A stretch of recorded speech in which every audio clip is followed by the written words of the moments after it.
నేను మీ శ్రీ కృషి పబ్లికేషన్స్ పుస్తక రచయిత, అదేవిధంగా తెలుగు ఫ్యాకల్టీ నాగమణి రెడ్డి అండి. మరి తొలిసారి మన వీడియో చూసే మన ఛానల్ అయితే సబ్స్క్రైబ్ చేసుకోండి. అదేవిధంగా మీకు నచ్చితేనే లైక్ చేయండి, షేర్ చేయండి. మరి మొన్న జరిగిన టెట్ ప్రశ్నాపత్రాల్లో ప్రతి ఒక్క ప్రశ్నలో కూడా మన శ్రీ కృషి పబ్లికేషన్స్ మెటీరియల్ ద్వారా 100% బిట్స్ రావడం అనేది జరిగిందండి.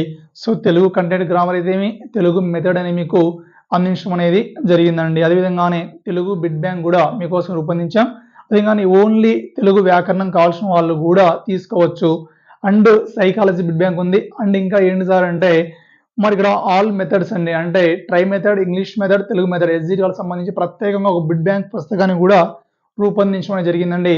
మరి కావాల్సిన వారు మన నెంబర్ని అయితే సంప్రదించండి. 6300878497, అదేగానే 9182881240 ఆ నెంబర్లను అయితే సంప్రదించండి. అండ్ ఇంకా ఏంటి సార్ అంటే 1వ క్లాస్ నుంచి ఇంటర్ సెకండ్ ఇయర్ వరకు TTC, BEd, TET, DSC academy పుస్తకాలు ఏమి కావాల్సిన కూడా మన దగ్గర అయితే అవైలబుల్ ఉన్నాయండి. సో కావాల్సిన వారు మన నెంబర్లు అయితే సంప్రదించండి. మరి ఇక్కడ ఈ వీడియోలో మనం దేని గురించి మాట్లాడుకుందాం సార్ అంటే 5వ తరగతిలో ఉన్నటువంటి పాఠ్యాంశాలు, ఆ పాఠ్యాంశాలకు సంబంధించిన ప్రక్రియలు, ఆ పాఠ్యాంశాలకు సంబంధించిన ఇతివృత్తాలు, ఆ పాఠ్యాంశం సంబంధించిన కవులు ఎవరు, వాటిని సింపుల్ కోడింగ్ రూపంలో మీకు నేర్పించడం అనేది జరుగుతుందండి. జస్ట్ వాచ్ ఇట్, జస్ట్ మీరు విని జస్ట్ ఒక నోట్స్ రాసుకుంటే, జస్ట్ ఒక కీ పాయింట్స్ రాసుకుని మీరు ఈజీగా గుర్తుపెట్టుకోవడానికి అవకాశం ఉంటుందండి. మరి ఏ దేశం ఎగిన అటువంటి పాఠ్యాంశం యొక్క ప్రక్రియ ఏంటి సార్ అంటే గేయము. మరి ఈ పాఠ్యాంశం యొక్క ఇతివృత్తం ఏంటమ్మా అంటే దేశభక్తి.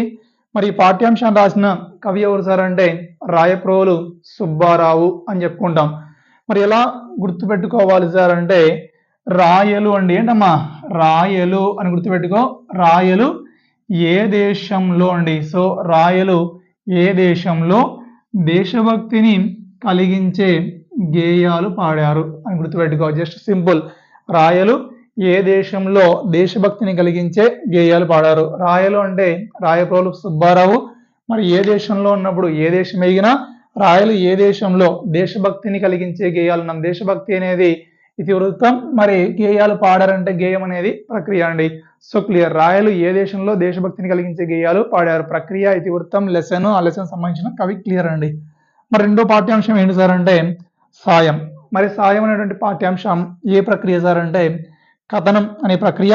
మరి పాఠ్యాంశం యొక్క ఇతివృత్తం ఏంటి సార్ అంటే పరోపకారం. మరి పాఠ్యాంశం రాసిన కవి ఎవరు సార్ అంటే జాక్ కోపుగా రాయడం అనేది జరిగిందండి. జనరల్గా గుర్తుపెట్టుకో, సాయం చేయకపోతే ఏమొస్తుంది, కోపం వస్తుంది అని గుర్తుపెట్టుకో. లేదా సాయం చేయకపోయింటే, సాయం అడిగితే సాయం చేయకపోయింటే జాకితో కొట్టా అని గుర్తుపెట్టుకోండి. సాయం చేయకపోతే కోపం వస్తుంది, లేదా సాయం చేయలేదని జాకితో కొట్టా, ఇలాగైనా గుర్తుపెట్టుకో. మరి ఈ సాయం పాఠ్యాంశం యొక్క ప్రక్రియ ఏంటి సార్ అంటే కథనము. ఇతివృత్తం ఏంటమ్మా అంటే పరోపకారం. మరి పాఠ్యాంశ కవి ఎవరు సార్ అంటే జాక్ కోప్ అని చెప్పడం అనేది జరుగుతుందండి.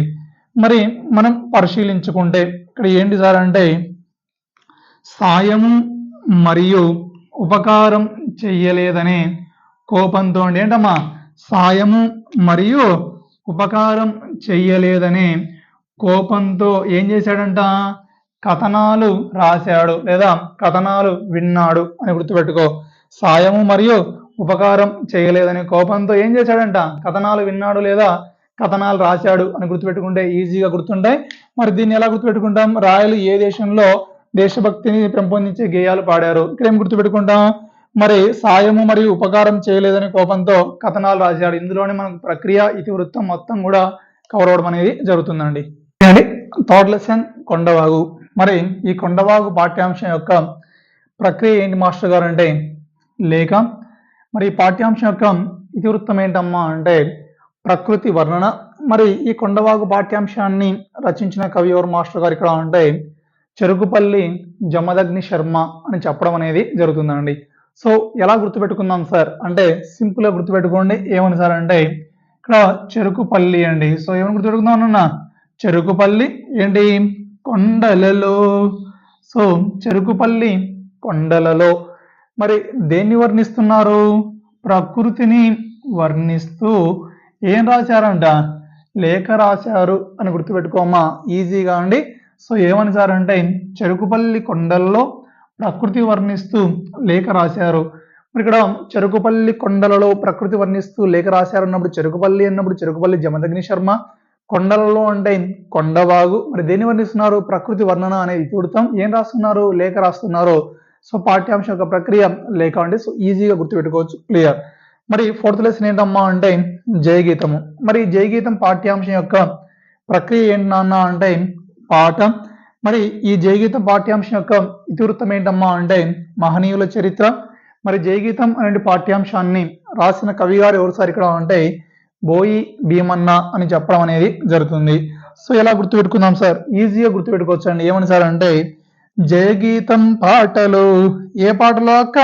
చూడండమ్మా, జయగీతం పాటలో. మరి ఎవరి గురించి? మహనీయులైనటువంటి భీముని గురించి పాట పాడారు అని గుర్తుపెట్టుకో. ఈజీ అండి. సో ఏ పాటలో? జయగీతం పాటలో మహనీయులైన భీముని గురించి పాట పాడారు. జయగీతం లెసన్ పేరు జయగీతం, పాటలో ప్రక్రియ పాట. మరి మహనీయుల అయినా అన్న అంటే మహనీయుల చరిత్ర ఇతివృత్తం. ఎవరి గురించి పాట పాడారు? భీముని గురించి అన్నాం కాబట్టి బోయి భీమన్న అండి. సో జయగీతం పాటలో మహనీయులైన భీముని గురించి పాట పాడారు. ఇందులోనే ప్రక్రియ లెసన్ ఇతివృత్తం అంతా కూడా మీకు కవి పేరు కోడింగ్ రూపంలో రావడం అనేది జరుగుతుంది.